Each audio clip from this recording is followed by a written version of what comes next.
नमस्कार, मैं प्रियंका और आप देख रहे हैं इंडिया पब्लिक खबर। बिहार विधानसभा चुनाव 2025 के नतीजे एक बार फिर ये साबित करते हैं कि राज्य की राजनीति में एनडीए की पकड़ बेहद मजबूत है।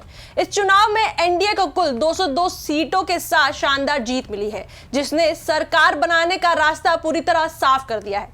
मतदाताओं ने जिस भरोसे और स्थिरता पर पहले भरोसा किया था, उसी विश्वास को इस चुनाव में दोबारा दोहराया है।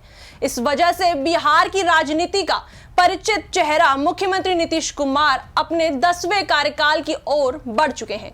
यह उपलब्धि उन्हें बिहार का सबसे लंबे समय तक मुख्यमंत्री रहने वाला नेता बनाती है। सत्ता के समीकरण में कोई बदलाव ना होना इस बात को साबित करता है कि जनता ने उसी टीम को दोबारा मौका दिया है, जिसके कामकाज को वे पिछले कई वर्षों से देखती आ रही है। बीजेपी के सम्राट चौधरी और विजय कुमार सिन्हा फिर से डिप्टी सीएम के पद पर बने रहेंगे और यह तिगड़ी नीतीश, सम्राट और विजय एक बार फिर बिहार की राजनीति के केंद्र में रहने वाली है। वही अब बात करें शपथ ग्रहण की, तो शपथ ग्रहण समारोह 20 नवंबर को पटना के गांधी मैदान में होगा और ये कार्यक्रम बेहद भव्य होने की उम्मीद है। इसमें प्रधानमंत्री नरेंद्र मोदी और कई यूनियन मिनिस्टर मौजूद होंगे। बिहार की राजनीति में ये आयोजन सिर्फ नई सरकार की शुरुआत ही नहीं, बल्कि एनडीए की एकजुटता और मजबूत नेतृत्व का प्रदर्शन भी माना जा रहा है। बिहार बीजेपी विधायक दल के उपनेता चुने जाने के बाद विजय कुमार सिन्हा के चेहरे पर उत्साह साफ दिखा।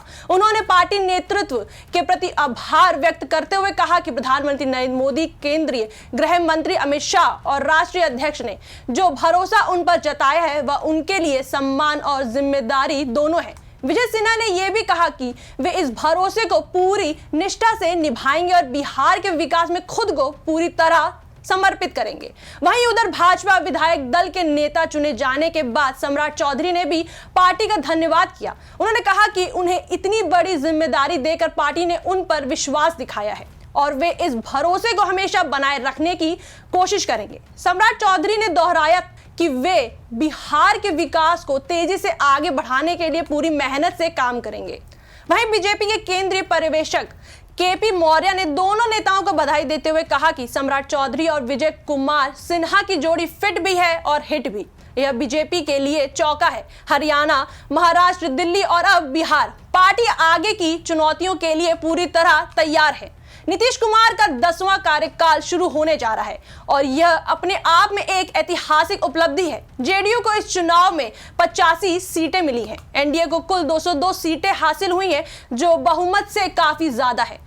इन आंकड़ों ने यह साफ कर दिया कि बिहार की जनता ने नीतीश की स्थिरता, शांत नेतृत्व और विकास की राजनीति को फिर से स्वीकार किया है। उन्होंने पिछले कई वर्षों में सड़क, स्वास्थ्य, शिक्षा, बिजली, कानून व्यवस्था जैसे महत्वपूर्ण क्षेत्रों में बदलाव लाए हैं और जनता ने इसे अपने वोटों से दोबारा मान्यता दी है। अब बात करें सम्राट चौधरी की, तो वे बिहार की राजनीति में अत्यंत पिछड़े वर्ग के एक सशक्त चेहरे के रूप में पहचाने जाते हैं। वे इस बार तारापुर निर्वाचन क्षेत्र से चुने गए हैं और यह उनका तीसरा कार्यकाल है। सम्राट चौधरी ने 2000 में आरजेडी से राजनीति शुरू की, फिर 2014 में जेडीयू में शामिल होकर मंत्री बने और 2017 में बीजेपी ज्वाइन की। 2024 में उन्हें डिप्टी सीएम बनाया गया और तब उन्हें स्वास्थ्य, शहरी विकास और पंचायती राज जैसे महत्वपूर्ण विभाग मिले। विजय कुमार सिन्हा की राजनीतिक यात्रा भी कम दिलचस्प नहीं है। वे 58 साल के वरिष्ठ बीजेपी नेता हैं और लखीसराय से चौथी बार विधायक चुने गए हैं। उनका सफर 2005 में शुरू हुआ था, जब वे पहली बार जीते। हालांकि उसी साल एक उपचुनाव में उन्हें हार का सामना करना पड़ा, लेकिन 2010 के बाद से उन्होंने अपनी सीट को कभी नहीं छोड़ा।